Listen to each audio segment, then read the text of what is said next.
So much power, so much win condition, and you still have a ton of options if on the back foot if you don't. Otherwise, it's just pay 1, you can untap 4 and draw 2. Like it has a lot of versatility, especially in this type of format that is going 5, 6, 7, 8 turns. Yep, absolutely. And here we go, kicking us off. Janak going for the turn 1 blue-yellow charge, indicating to us that that is definitely the build that he's going with. And actually, that Vegeta and Kaba is an incredibly good card, with the follow-up from David here going for researches. And actually, I do think Mechikabura is a deck that actually enjoys going second, because the hand advantage difference between a Meki deck that goes first versus second is astronomically different. Correct. Yeah, this deck is one of the most consistent, and we just had this conversation with Brian, and he talked about how he sees so many cards. This the Dark Empire Strikes Back. Apparently, David Fujimara is also a Star Wars fan, but he plays a ton of cards that are 2 copies or 3 copies because he knows he's going to see them all, and we're going to see that throughout the format today. Absolutely. Consistency throughout.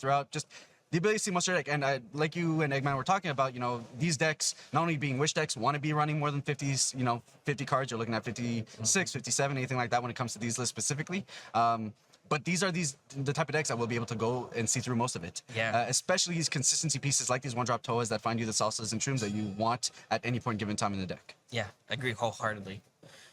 So if I am the Soul Striker deck, of course my goal is to play Unison on turn 3, and I built my cards all around it. Past that, I need to make sure I'm charging mono blue cards turn 2 and turn 3. So once I awaken, my leader has the ability of when I attack, I can untap 2 of my energy. So I need to make sure, and you're going to see that continuous with these blue and yellow decks. We're actually also seeing a couple blue-red. I'm excited to hopefully see those later in the event as well. Yeah, very exciting. A couple of one Invoker style build, another Arrival build, very interesting. And it just goes to show the flexibility of Soul Striker. While it is very much monocolor focus in terms of what you can untap, you're also in blue. So Bean helps a lot in terms of, hey, do I need another red or another yellow going into the rest of my turn? That's fine. We'll just bean it out and be able to get it again. Gameplay here being a little bit slower. It seems like Janak is a little unfamiliar with this Mechikabura archetype, so he's making sure he's reading all his cards. The unique niche of this deck is it can manage the opponent's drop area. While we do have a decent number of cards that have the capacity of doing that, they're not too mainstream. Yeah, and it forces the opposing player to really time out any of their drop cards, right? Like, Soul Striker loves playing Saiyan Instincts. It's basically a free +2 if you got nothing else to do on your turn. So timing that right so that you use it when you throw it in drop is a huge thing to account for. Because now if you're arriving early or defensively on your opponent's turn, if you don't time it right with Meki, they can get rid of it, and now that +2 that you were banking on, well, that's gone. Exactly. So we see the Kai drop, which is one of the more unique cards in the in the deck right now. Has a unique characteristic of when the opponent plays cards on your turn, they have to bottom deck a card. So it's a way to manage the opponent's hand in a color that normally isn't fantastic at. Yeah, absolutely, and it's not once per turn.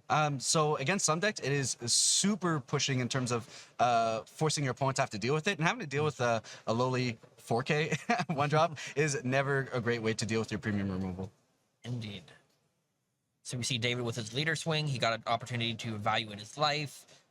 He's pulled 2 of his Dragon Balls. Looks like that's 1 Yearning and 1 Dark Empire. Yeah, getting that early cycle. And we do see the play of the Unison. And I do see this Bardock being kind of a contentious choice. Some black players completely off of it. Some of them, really praising the ability to have a 2-cost Unison that draws you a card every turn. So I think it very much depends on whether you're going for a bit of a faster build, which can obviously opt it out. I think Brandon Samuel definitely leaning off of those kind of cards. He did. Yeah. But for this one, I do believe that David is going for a bit of a longer term play in terms of how he's going to play out the deck. And that's what I love about this. 2 teammates that decide, I want to play the same deck. I want to play the same gist. But respecting the other people's choices and say, I understand why you're playing or not playing this card. I have a different philosophy. And it's going to be interesting to see how their results over the course of the tournament differentiate based on those few cards. Yeah, absolutely. And I think that's the beauty, is that you can definitely mold these decks to play to your strengths. There's so many different techs that you can include in, or the way that you can play these, because like a leader like Mechikabura definitely leans itself to being either or. You can either go really fast, or if you're going a bit slower, it has some powerhouse finishers to really give you payback on being patient. So you can definitely lean those strategies to either what your playstyle is, and both of the players are doing incredibly well with the decks. So it just goes to show itself throughout the tournament. Yeah. David beginning to explain how some of the cards work, choosing to combo away the Kai. Realizing that Kai, this isn't necessarily the deck that Kai is going to get a lot of leverage in. There is a Supreme Kai of Time counter counterattack that there are 2 copies of, that card could actually, you know, punish, or Isekai could punish that card. But he's making a right call. It's not going to get a whole bunch of value. Yeah, there's not that much usage here. Yearning of the Dark Empire also just gets rid of it, which that card does do something as much as people forget. So Yeah. there's a multitude of ways Salsa could get rid, like this, or Shroom as well. Like there's a number of cards here that deal with it. So if anything, Janak here probably just using it for the cycle, and then good to go here. I mean, we see the additional 1 in hand, just get rid of it because you know you're not gonna get much usage out of it. So. Exactly. One of the unique niches is this Mechikabura deck also takes some ideas from the Shroom and Salsa leader. So we're seeing some of these vanillas in the deck that try to evolve into the 5-drops here. So it'll be exciting to see.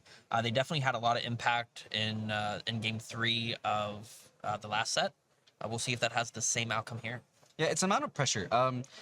For the uninitiated, you wouldn't expect the amount of pressure that a Black Witch deck is able to push, but especially the Dark Demon Realm cards lend themselves to being very efficient. They cost 1 for 15 and 20k beaters, and they chain into additional Demon Realm cards. So it definitely pushes itself to being good aggro that you can't actually expect when you just look at the cards in first glance.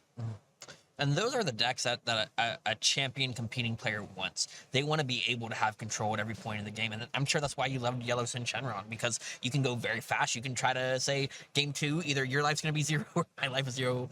Or you can say, I'm going to wait 6-7 turns, build a huge board, and go in control-wise. Absolutely.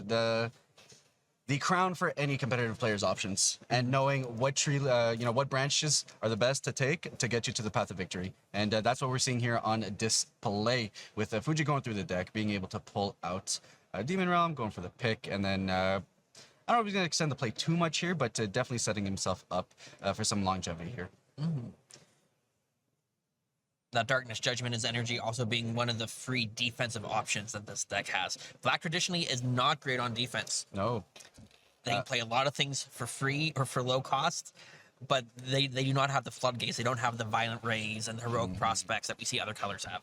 Yeah, so here having access to a Sense of Being, which a lot of decks, their strategy is to go wide against Black, because like you're saying, Black doesn't have all that many great tools, you know. Protect of the People maybe, but even then you're losing a card, so definitely makes it a little bit tougher. But here we will see the Baby Unison come down, allowing Soul Striker to awaken early. And now I want to say Janak is fully online at this point. Correct. The deck is functioning as intended. Do we see a second baby in his energy? Potentially there is God Seal. So we'll have to see once he straightens those up, because, you know, most likely he's going to swing with his leader, get that little untap. And yeah, I believe that is a baby dog. Baby the Unknown Parasite being infamous for that relationship with Baby 5-drop 8 Golden Avenger. Being able to say, you know, my leader's a win condition now, and if you try to stop it, I'm just going to play a bigger threat. So it'll be exciting to see if Janak is doing that, or if he's pivoting towards other cards. Yeah. Anytime you include this Unison is definitely something that you have to consider, especially since Baby is ready to proc off his ultimate from one singular tick. And being at a 5-marker Unison, oftentimes people just ignore it, which is very dangerous, because then you have the, you know, God Seal alive the entire time, and just the multitude of options that Blue has once you have a big ceiling Unison like that. Yeah, one of 2 leaders in the 2 Unisons in the game that can +2 that are as big as this. The other one, of course, being Dark Broly. And those are 2 of the most represented decks. Yep. There's probably a reason why. Yeah, probably. They do pretty good. Calamity Challenger, one of my favorite cards from the previous set.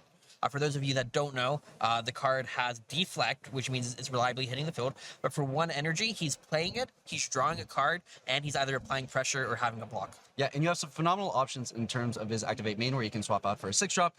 You know, if he is playing it, Dragon Fist is available there to be able to untap. But also having a 4-drop blue card on board actually synergizes with a number of things that Blue is looking to do. You know, the UI engine could utilize it.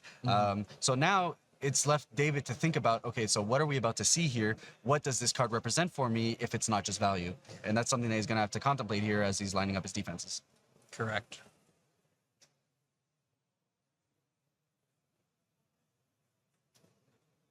Ooh, we see the Kai early. That's a little earlier than we usually see. All right, we're reconsidering it. That's fine. But that is information that Janak has now. Data downloaded. Yeah. Ooh. I will say, though, as an SCR choice, Kai is extremely good against Blue, because if they God Seal it, that's fine. You're just going to play 1 more and it's going to come back. So it is one of the SCRs that is relatively tough for blue to deal with just because of how easy it is for it to come back on board.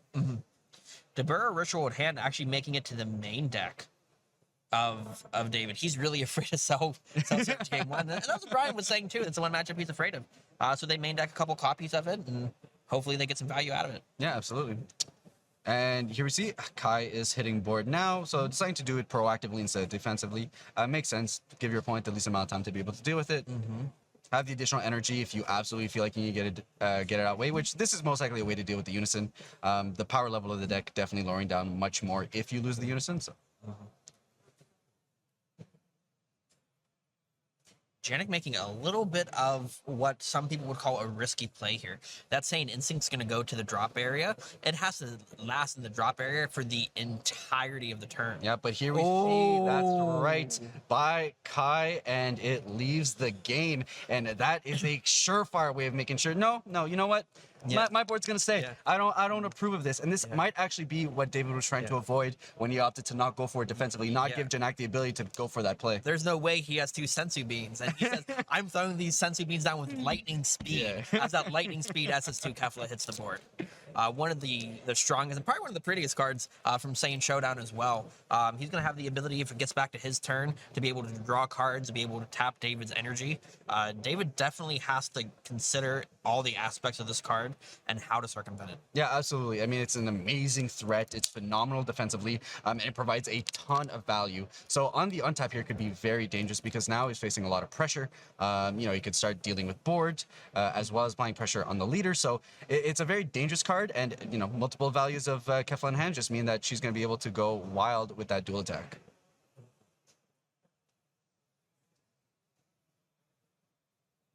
David looking at his hand again. One of the big things he has to contemplate is, does he use all his energy this turn? Lightning Speed has the ability where he can discard a card to be able to gain dual attack. However, Kefla can also tap an energy if it discards a copy of itself. However, it's not the easiest card to get in your hand. You're not really searching it or tutoring it. So he has to ask, what are the chances of him having the second one? And probably decently likely, seeing as it's, a 4 of in the deck, I'm sure. But here the Toa is going to do clean work and just say, I'm going to come in and I'm going to deal with it.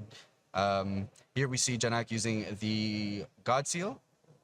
And here we are. I believe we're just, they're going to get rid of the Kefla here. So forcing David to tap out, however, to be able to get that Kefla off board. Definitely still an even-footed match. Only being at 4 markers. And with Supreme Kai Time at the bottom of the deck, unless David's able to get a nice shuffle and a nice draw, that Unison is staying. It's there, especially now that the Kai is gone. So now it's going to be in terms of attacking into it, maybe. And right, yeah, it got removed. Yeah, and the leader can do a decent job at that. If it decides triple attack and David decides he just wants value out of it as opposed to closing the game with it, he can definitely do a dent into it. But now we see that the Charge Baby may be indicating that there's another one in Janak's hand. Definitely have to be careful here in terms of the sequence of plays. Yeah. So that risky play of having the Saiyan Instinct in drop, it did manage to survive in the drop for the whole turn. So, kudos to him for making that strong analysis of what the likelihood of it sticking around was. Yep, and here we see that beautiful play of, hey, I just want to draw 2 whenever I want, and Soul Striker is the deck to do it because now he's going to get a refresh on that energy and be able to keep his plays going. Sitting on 4 energy, but only 1 blue-yellow. And we did see 2 Sensu Beans go already. So we know there's only a finite amount of ways that he's going to be able to reutilize that blue-yellow. So odds are we're only going to be seeing 1 to 2 more rival plays round out the rest of these couple of turns. Ooh, one of the newer cards from the set, Vegeta and Kaba. Yeah, definitely one of the more subdued cards. Not as flashy as the Kefla. I mean, or we just do both, and here's the Kefla anyways. But definitely powerful, does incredible value, especially when you the ability to rival multiple cards with it. It can rival for blue or yellow, meaning it doesn't really matter what you have available. You can get it down on board. So fantastic value here. Probably indicating it has a Dimension Magic or Hatch in hand and saying, I don't care if I'm tapped out because I don't think you're killing me. Ooh. Yeah, very, very, very brave endeavor. Also, yeah, Catholic could have the opportunity to block. We're probably not going to see that, though. Calamity Challenger has the opportunity to be a block. So even if hypothetically something happened to the Baby Hatchiyak that may be in Janak's hand, there's still defensive options on top of the 5 life. Yeah, and that's just the beauty of being able to awaken Soul Striker early. You have that nice bed to sit on, you know? And it's not like you're costing yourself cards. Usually decks that awaken early sometimes miss out on cards by doing so. But Soul Striker is one of those decks that accrues so much value. Because your leader draws 2 on awaken, you're kind of counteracting that and being able to really play the advantage game out really well. And this is where the matchup, I think, really starts to turn the tide. I think we see a lot of early game advantage, which David's deck really leans more towards and weans off a little bit more as the game proceeds, versus a deck that can really just outvalue you as we go into the later turns. Yeah, and while some blue-yellow decks are playing a slower game, and when we say turning the tide, the slower decks are playing the 7 cost, this guy's turning the tide on turn 3, turn 4.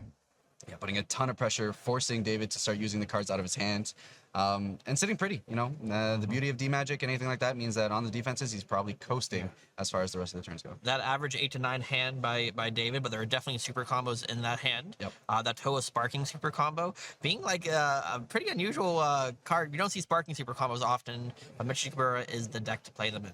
Yep, absolutely. You can just accrue so much value from the different 1-drops you can get. But now David down to 1 life, which is incredibly precarious. But we're not going to go all in. We are just going to wait off on a turn. As you said, you're definitely posturing like he has a Baby Hatchiyak secret rare.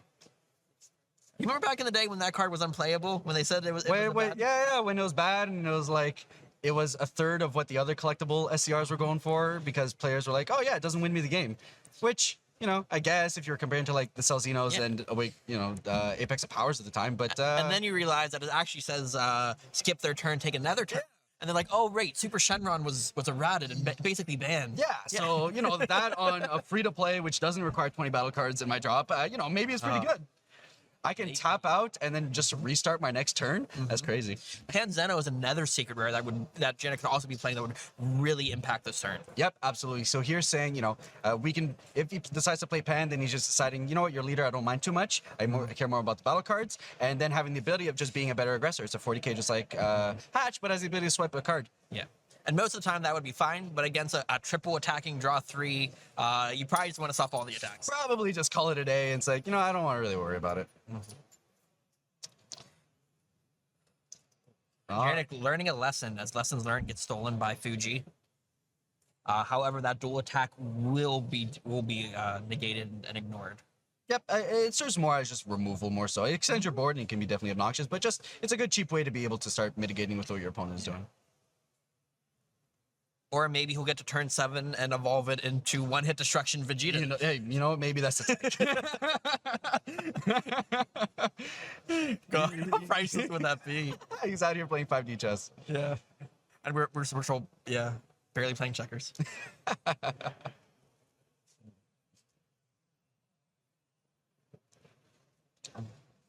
Janak reviewing his hand. So I think this is the place where David might be trying to play till, what, turn 5, 6? Because I don't think he's got the tools on board at the moment to be able to close out Janak's 5 life at the moment. Right. Which, that's the play that the longer you can wait to resolve that Hatchiyak, the better you're going to be, right? Because if he resolves it on this turn 4, he's effectively getting 5 free energy for it. If you waste one more turn, it's effectively 5 free energy. Yeah. At the same time, also, if he can wait and get David to tap out all his energy and overextend, knowing there's almost no way he loses the game, that's some optimal gameplay. Yeah, absolutely. And it's a very tough spot to be in because not only do you need to mitigate your... There it is. It's like we were saying. And Janak basically saying here, you know what? This -5 ability of my Unison, no, this is going to go off. This is what I need. We already know he plays Golden Avenger. We that leader's coming in double strike. There's a lot to be afraid of going into this. Yeah, absolutely. And that's what made it such a tough spot for David to be in here because he had to not only start applying pressure so that he can actually close out the game at some point, but mitigate the Unison because, you know, Baby's going to come through and prevent any negates that he might have. And then who knows where Janak can take his aggression from there. His hand's a little thin, though. If I'm seeing 4 cards. Yep. And he may have a Saiyan Instinct. I'm not 100% sure. Yeah. Definitely helps. And then with the leader swing, so now we're looking at a healthy 7-card hand. Post leader swing, of course. I would presume that he ultimates the baby here. That Toa does not have blocker. That's the 3-drop. So you start with the leader swing. Interesting decision. You know, there's a word where the argument is swing with the baby and then -5. Yep. My anticipation is he's valuing for exactly this interaction. If he has the God Sealing, that could be bueno. But you do want to be careful about launching the God Seal here because it does lock you out of the A play. So That's a great observation. yeah. Ooh, Paying tapping 2 energy. Desperate measures. Please hit me with the desperate measures. I've never wanted so bad in my life. Is he just gonna tap the 5? Is he just gonna say nope? This is the 4? Oh, Whoa! look at that pretty promo. Where did he get that? Whoa! Look at the guy just saying, you know what? No, and that's the beauty of this card. Bottom- It is still so yeah. incredibly Oh, yeah. good. Like it is such a good card. But still live, right? So the attack is still negated. Correct. And now he doesn't have 5, so he does. If he wants to start getting through with something, he knows that Kai is going to come down at some point. Yeah. So Zamasu eliminator here, bouncing a 4-drop back to hand. It has been eroded. It no longer hits Unisons, but it's still an incredibly powerful card. It's a Chomper the Trickster that prevents cards from coming into play, and it draws a card. So at any point in time, it's still an incredibly good card, even after the errata. So how did I'm trying to? Oh, so okay, so he used the discarded to get for the the opportunity attack. for dual attack. Yeah, so here. Ooh, we see that petrification. Is this the timing for it? Yeah, because okay. So now we see the God Seal. So here we're saying no, you are. That's it. That's all the counter plays that Janak can do now. Yeah. We're gonna see petrification. Try to Prevent the hatch from attacking. yeah.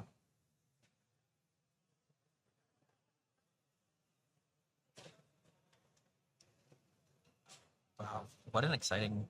Yeah, definitely a different turn of how I thought that this turn was going to play out. But even then, like, it still feels like Janak is in an okay position.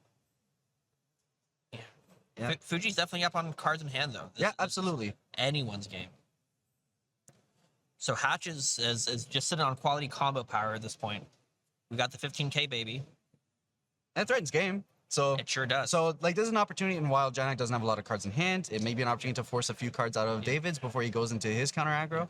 He does have 2 10k combos on the board that he could combo them off of his field if he was hungry. We'll see at least a little bit of that.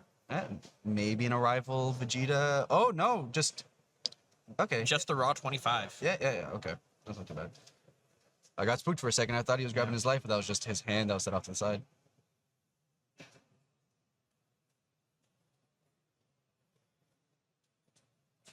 Overwhelm still being a possibility for Janak. We're gonna see another tap out. Hey, wow. So here probably just saying my Dimension Magic is going to get me my blue-yellow again, and then we'll close from there. So is there an extension here? Is there an overwhelm? There is an overwhelm. Which one is it? Ooh, Secret identity. Very nice. Be able to clean out the board and say, yeah, your aggression's going to come, but I'm going to reset that. And you're going to have to put a little bit of work into resetting your board. So now we know it's an unconditional combo out here. I anticipated at least.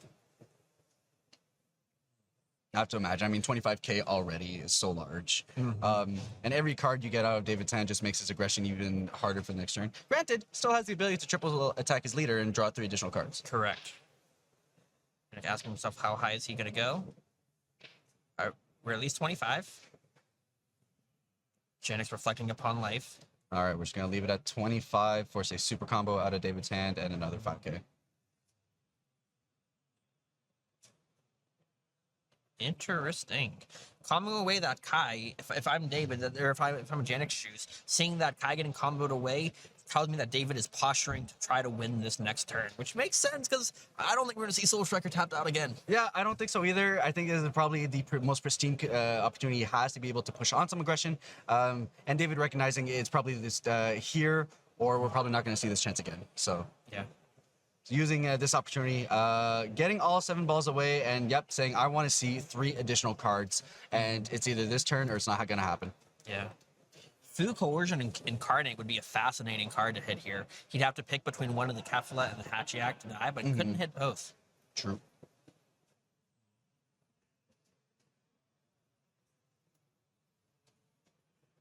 I'm going to guess this is a counter negate. Yeah, this is a reinforcements. Yep. Shield Army Reinforcements. Playing a token, and that beautiful anime waifu token is serving as a blocker for the turn. Yep. And we'll just take that. I'm hungry. Do you remember if the blue token has combo power? And David says, I prefer this one. yeah. It does not have combo power. Okay.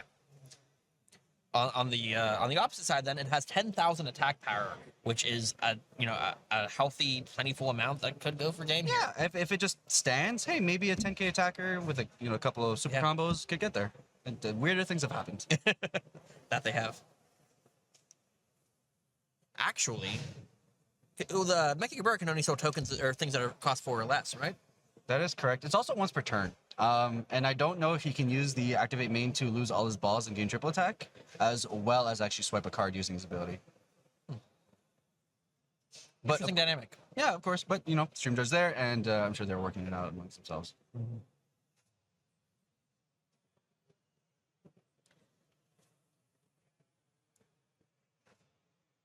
Vegeta Super Combo. Anniversary alternate art. Very pretty. Yep, absolutely love everything they do with the anniversary box. Yeah. Always providing a phenomenal art type. Ages of Destruction were great. I'm a big fan of SS4 Bardock, and the reprints are always very much welcome. And the only cards that might be prettier is this Mystic Booster. Absolutely, those alternate arts are phenomenal. Wild. Very, very nice cards. Oh, Zeno is an untap. That is one way to get your energy back. And that ape. Yeah. I was anticipating Dimension Magic, but then I'm like, oh, his drop's empty. But, Yeah. Huh. All right, so Turning the Tide, just sitting there. I mean, now that we know Janak's on Zenos, it's like, I can get that later. Yeah. For now, we'll see. What an interesting choice, though, because the theory I imagine is you go edge of space, it untaps an energy, say an Instincts, I'm trying to get that in the drop so I can draw 2 next turn. Here's my blue-yellow. Hello, Kefla. Hello, Vegeta and Kaba. Yeah. Wow. Very good setup. The dentist has thought all this through. Absolutely. And With surgical precision. as one would of his profession. And he himself, what makes my deck unique? He made it myself, I gave it a heart, and now it's alive. I can activate the heart of my cards. And that he is definitely showcasing here in this round. Beautiful. We see David Fuji reflecting a little bit upon the options that he has in that 8, 9, 10 card hand. He's going to have a few of them. Yeah, searching for some more options, see if that anything in the top of his deck can help him out of this situation. Super combo. If these cards aren't helping me, I have something that draws maybe will. Exactly. I'll find something. The top of my deck will help me, I'm sure.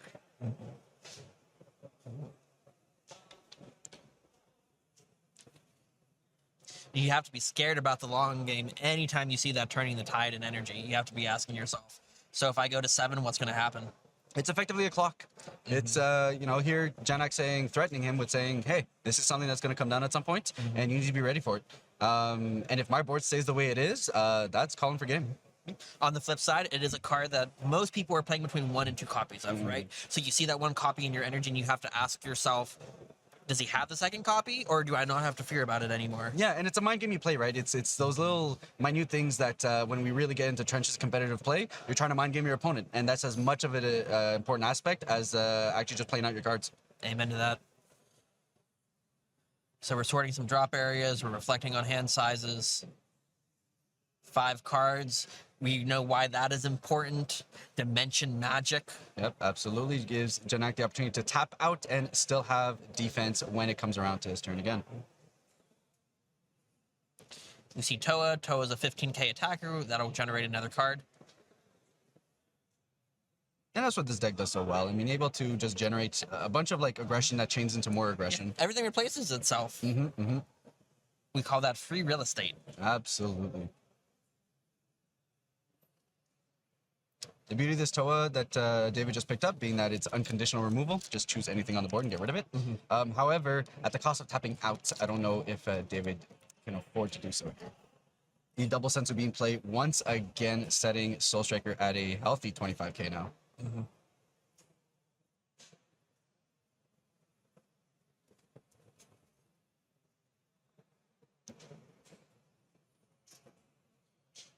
Well, these combatants, such a wild, as I said, just like last game, back and forth. alternating on the back foot. This salsa of gameplay is fascinating to me. Absolutely. I think Mechikabura definitely lends itself to living on the edge. I think if you're looking for gameplay that really strides the line, I think this is definitely one of those decks, as we saw from the last game showcase and this one.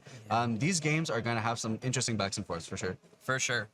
And the longer, too, right? Because Dragon Ball Super card game had a reputation for a long time of games are ending turn 3, turn 4, maybe, just maybe turn 5 if you're trying really hard for that. Is that what we're seeing today in this format? No, not all. I think it can, depending on the right matchups, but here we're definitely seeing huge interactive play with a lot of different options, players being able to do many things, not only defensively but offensively, to really start to extend these games. And the better you are at knowing your matchups, the more so the reality is that these games are going to push for these later turns. And if you're a newer player, this is a great time to get into the game as well. Where these longer turns are leading to more opportunities, more decision making, and those decisions are less punishing because you have so many decisions over the course of a long game. Yep, absolutely. We are definitely in a place where you can rest a little bit on your laurels, and if you make a mistake, that's okay, because the game will provide you opportunity to be able to make the comeback.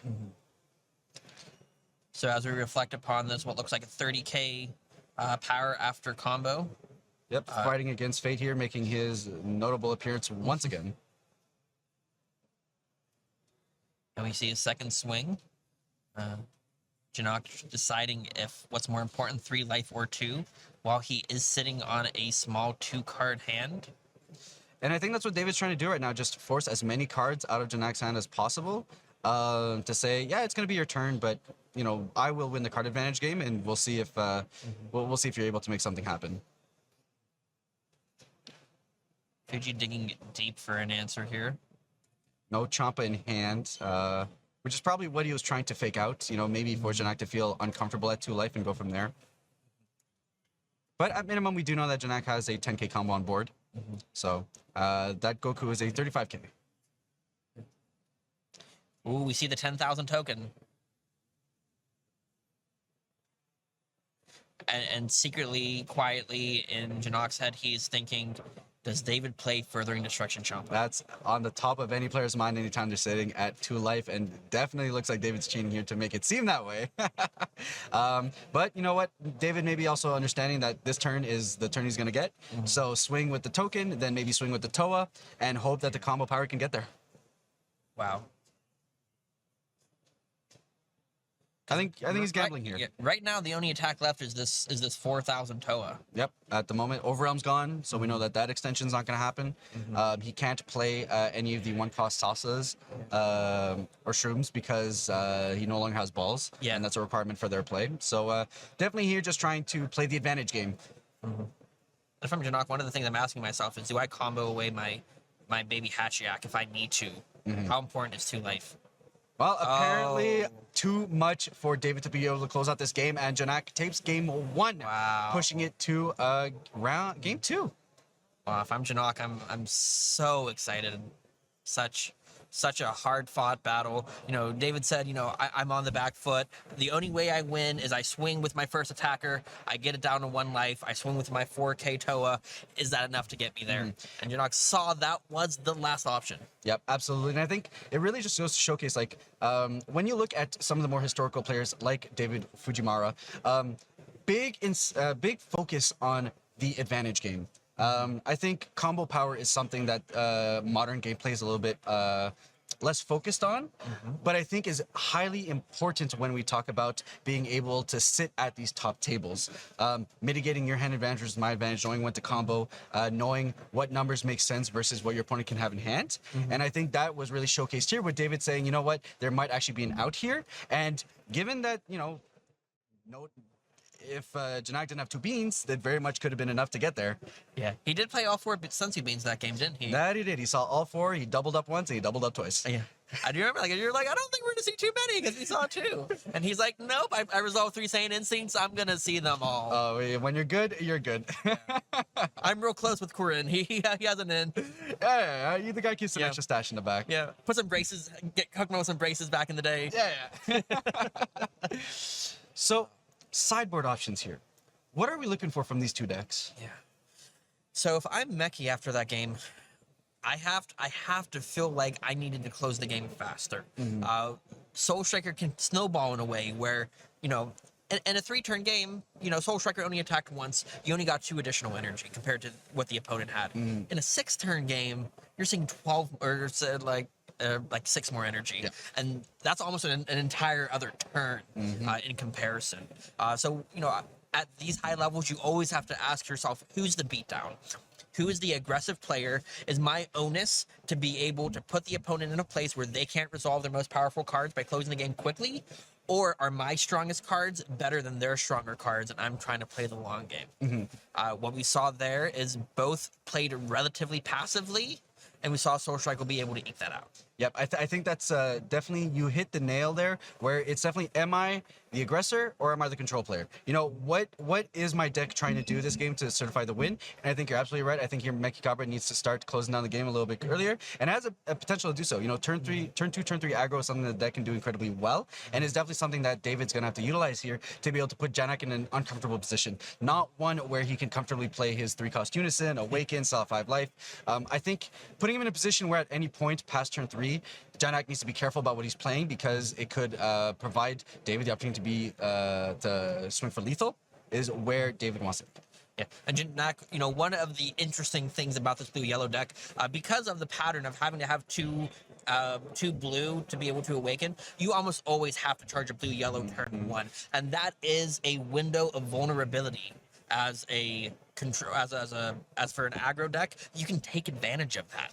Yeah, absolutely. You just know that, okay, my turn 2, which can be one of my more explosive turns, turn 2, turn 3 is definitely what the deck's able to do, is one where I'm going to be able to push, and the odds are he's not going to be able to do much. He's not going to have enough cards in draw for Dimension Magic. He's not going to have Bean live, which Bean is a phenomenal card in this matchup because the lost swings are 15Ks. Yeah. Being able to take that away from him is definitely going to be a big changer in terms of setting the tone of where the turns 3 and onwards are going to be.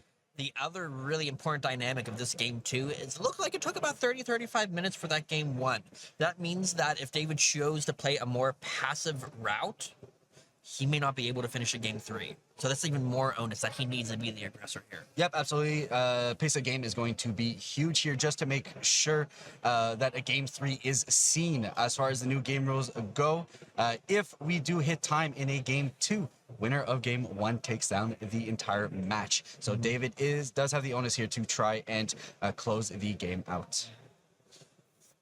David choosing to charge Ghost Warrior is most certainly one of the cards in his side deck. It's a very interesting card. It allows the player, when the opponent uses a battle card or an extra guard, for example, Sensu Bean, to switch an energy to active mode. They have to warp 5 cards from their drop, or they don't have the permission to utilize that. So it'll be very interesting to see that. There's also the Gohan Zeno that can also punish opponents for manipulating their energy in ways. It'll be very exciting to see if David charged the Ghost Warriors, maybe because he has the Gohan, or if he just felt like he needed it to be able to awaken on turn. Yep, maybe. Indicating maybe that his hand is aggressive enough that he's not going to have to worry about going for those late game options. And here we are, like we said, Janak having to commit to that blue-yellow turn 1 because there's no real opportunity later in the game to be able to do so. And here we're probably going to see David do the most of his work. Yeah. Going back into his life, though, indicating, nope, I guess he just wanted a refresher on what was in there. Interesting. Yeah, a lot of people, well, keep in mind that he did go first, so this was the first time he got to evaluate his life. But David taking the most ethical high ground, just quickly looking, are there balls? Yes, no, put the life back. There are some people that look a little bit slower, but that's not who we have sitting here. Absolutely.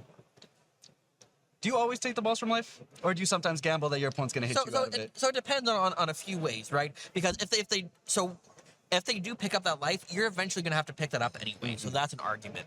The other argument is in a case like this deck, if he hits you with critical and puts the ball into drop, especially if it's not the Emperor Strikes Back, it's the Yearning for the Dark Dragon Balls, that feels so much better for you. Right.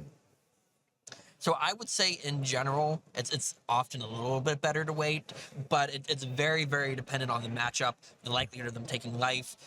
If you're playing against a control deck that you know is not going to hit you, you take it from the life now because you want to increase the likelihood of seeing your balls sooner rather than later. Right. That is the pro and con that you're trying to play.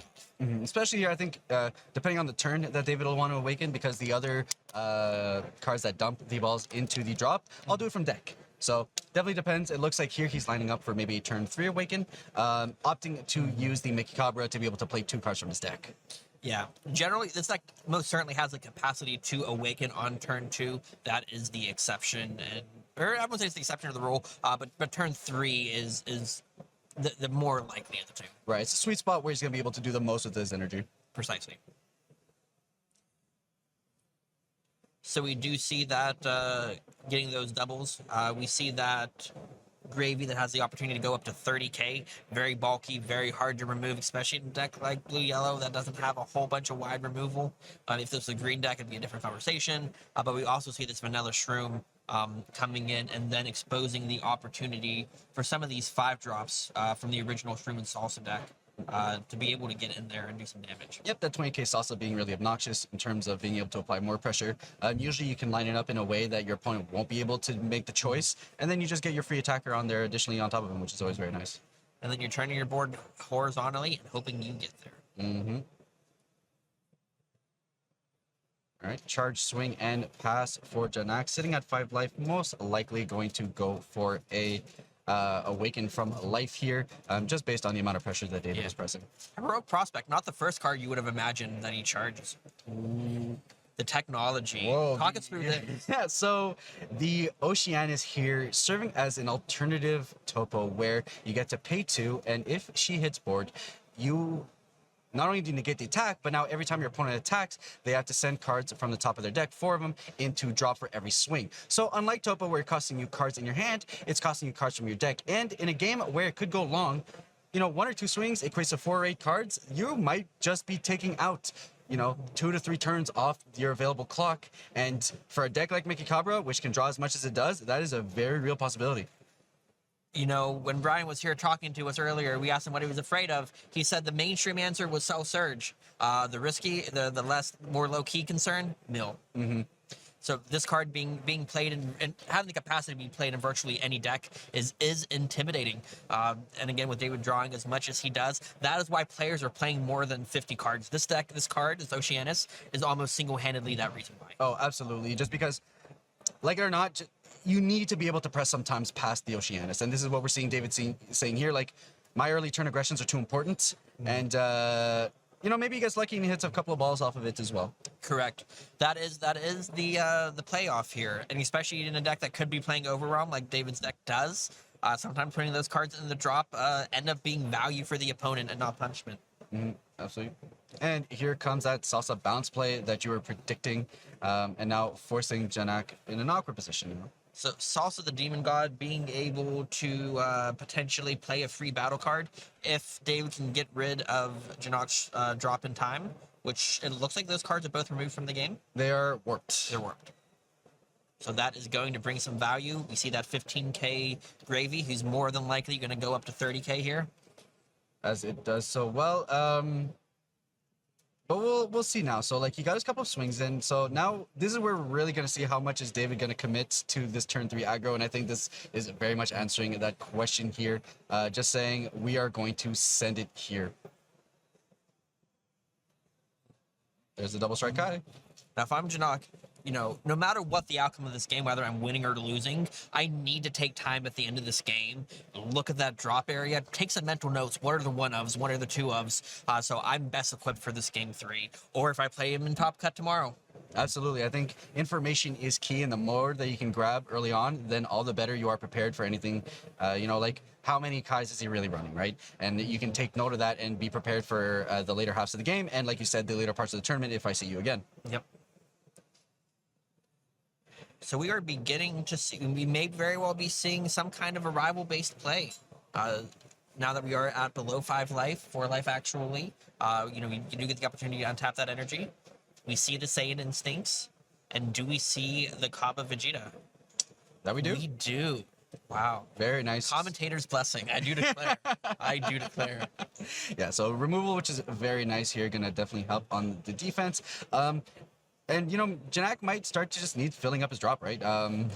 Dimension Magic is live at 5, so there is also that double usage of the fact that the closer he is to 5, the more he can extend his defense, and the more he might be able to protect himself from what... at this point, I think it's very clear that David's committed to saying, no, this is probably the turn I'm going to push through, just with how many cards he's milled off of the Oceanus. What an interesting situation. David trying to find a way to extend enough to get that Saiyan Instincts out of the drop. And we're going to see it through a salsa. Ability to go through deck, find a couple more balls, be able to dump him in there.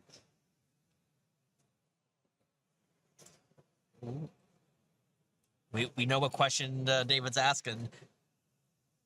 Do you have the God Ceiling? And we should know the answer is no, because he doesn't have the Unison yet. Mm-hmm. And here, Janak's gonna have the ability to cycle a card out of his hand, so bye-bye Kai, just to be able to cycle something else. But also getting rid of stuff out of his drop, right? And this is what this is gonna be really good at. These salsas, these shrooms, are gonna be really good at keeping Janak off of sparking. Mm-hmm. Very much so. Ooh, that deck is getting tiny. That is very, very thin here. And I think We have to be at. I'm going to venture to guess around 10. I imagine he has 3 more swings and that's it. And this is just him committing to saying, you know, at any point he could stop. And technically, if he doesn't swing with his leader, and like he doesn't swing with like the salsa that draws him a card, he might have a couple more turns if he plays it very carefully and doesn't draw any more cards. So this could just be him weighing the pros and cons and just saying like, no, you know, I think the more I do right now, even if I take it a bit slower going into my turn 4, turn 5, it'll be enough to get there. That final answer to answer the question, how many cards were left in David's deck? I believe I counted 9. So anything else this turn will lower down his clock by 8. So 2 more, well, 1 more swing actually. Oh, he needed to do that. So he couldn't have awakened until he resolved the balls. So they're working to get that figured out.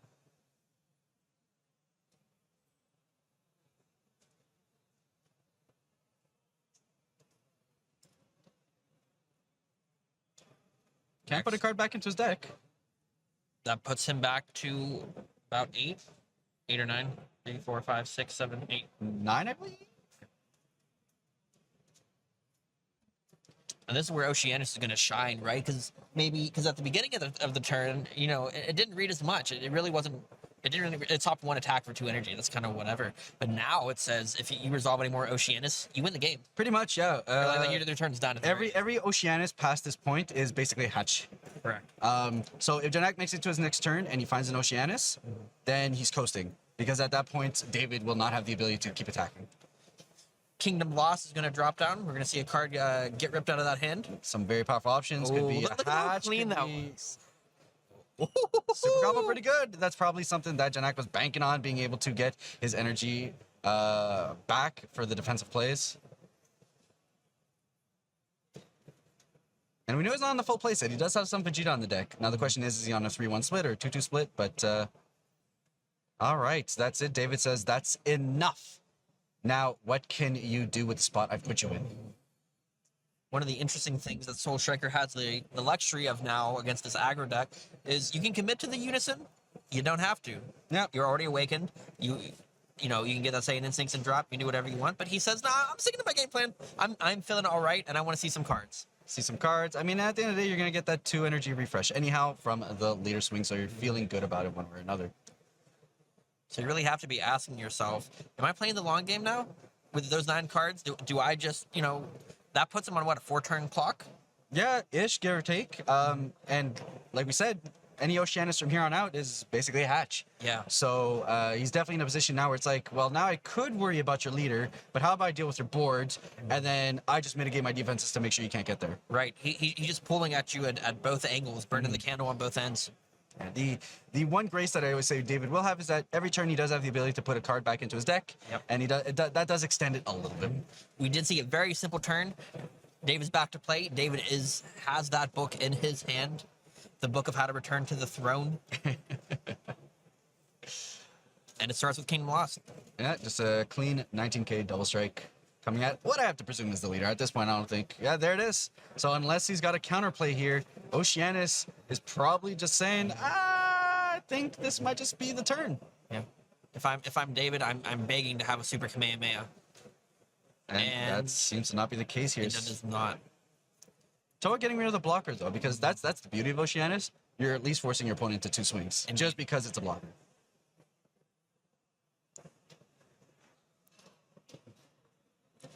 You know, this has inspired me. I really want to play like I want to find a way to bounce that Oceanus back If I was Janak, I'm trying to find a way to do that. Yeah, I think there are a couple. I think the Xeno Shadow Dragon deck might be able to. But it's not too difficult. I think if I drop card that's black, it can't be too impossible to balance. I'm sure there's a number of ways.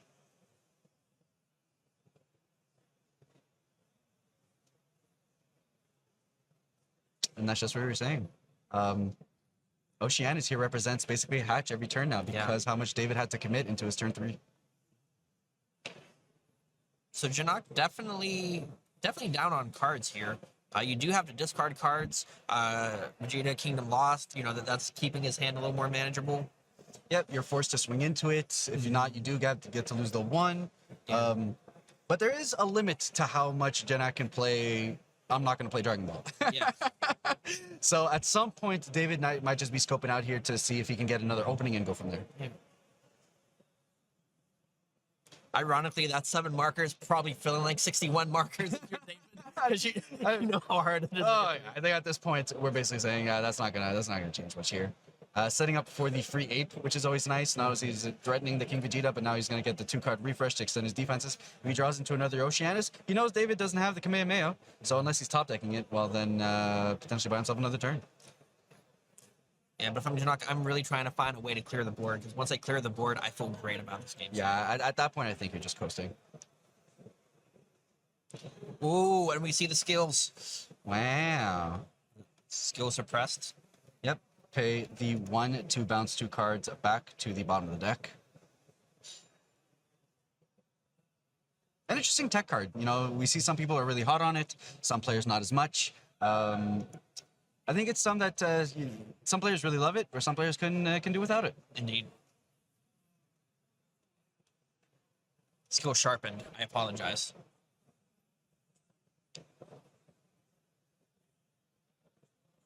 Here's the arrival. Is that what we're setting up for another Vegeta and Kaba? There we are. The dream would be to have blue-red, be able to play a cooler or freeze a 100% overdrive right now. Oh, yeah. How good would that feel? That would be so sweet to be able to deal with this board incredibly well. And then you mill them out. Yeah. We're going to the lab tonight, man. Oh. Yeah, one more day. We could have won, the tournament. Of course, we could have just brought it down. But, you know, we have to give these players a shot somehow. Somehow. In fact, the matter, even if we did, we have amazing players on the screen here that would be playing us out of the weather. Calamity Challenger, giving a little bit of defense. We got that second attack on Lessons Learned.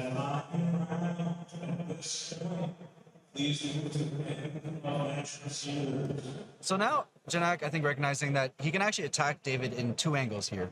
One, late game, or with his pressure, force him into a life situation. And now it's uncomfortable. Both players being in a pretty precarious position here.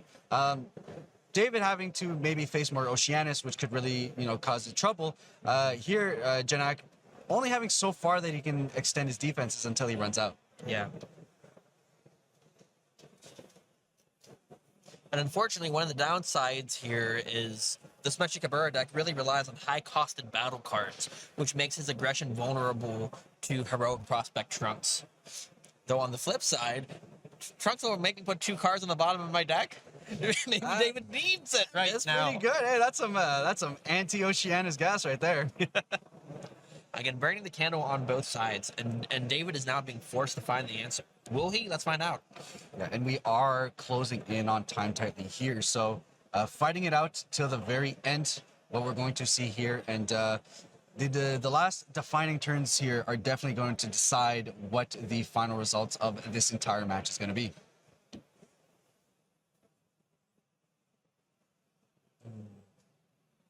So we saw the block on Calamity Challenger.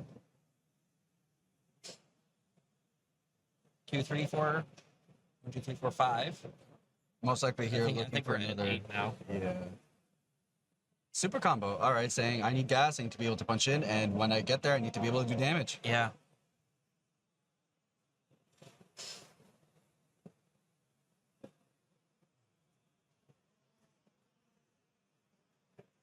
You know, I liked your first one so much. I'll take your second one. Another one. Again, those 19Ks missing out on the dual attack, unfortunately. Absolutely sitting there as vanilla cards, but nevertheless, 19k is a pretty sweet spot for a 4-drop.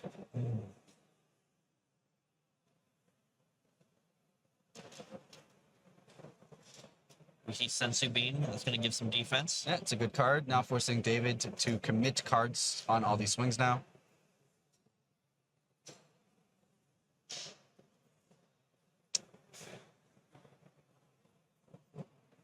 We do see the Bardock in hand, so an Overwhelm is nigh. Does still have the ability to swing in with his board.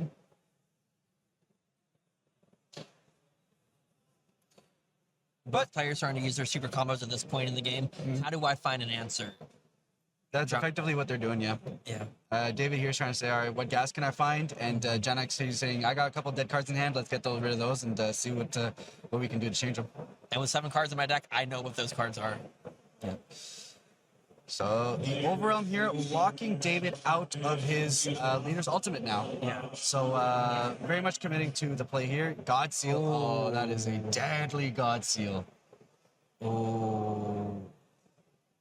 So well timed. Yeah. Both of these players are showing mastery with these decks. Great patience, great understanding of the matchup. And like it just goes to show, right, with how much pressure David pressed in his turn 3, regardless, we're still in these long game terms of situations where it's like, imagine if David had actually opted to not go for the aggression on his turn 3, he would be even further away from potential victory than he is here. Yeah. They're just analyzing it every moment. How do where's the pain point? Where's the pressure point? Where do I need to let off on the gas? Where do I need to let them walk into my trap? There's a Masu super combo here, locking down not only the current attack by comboing out of it, but locking down the leader, preventing a swing, preventing a draw, and letting David have as little access to gas as possible.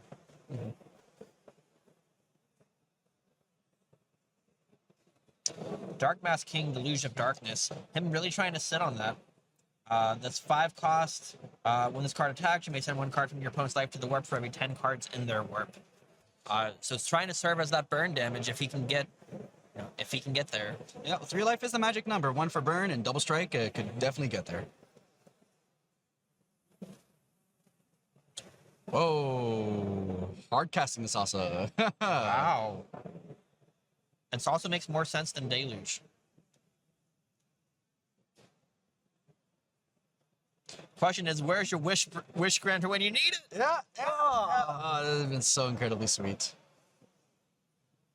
All right, Marine. Oh, paying 2, not taking advantage of the free. Yeah, very nice. I think recognizing double strike range is always precarious. Anytime you're at 2 life, you're always worried. There's always some way that some players gonna be able to sneak in 2 damage. So here dictating, nope, you know what? We're just going to coast at our 3.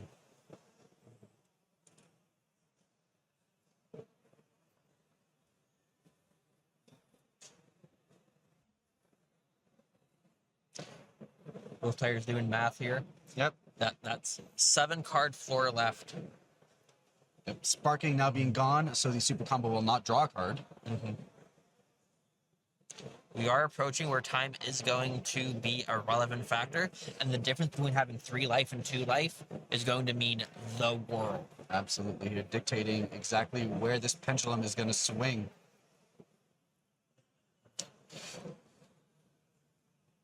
One, two, three, four, five. I believe I saw all 6 for that secret identity to be online. Be able to clear out the board, and Janak sitting in a decently strong position. At any point in time, he can make his leader a double striker and apply a ton of pressure. And I think David here just calling it. Yeah. Saying play it out. Let's play it out. Let's see.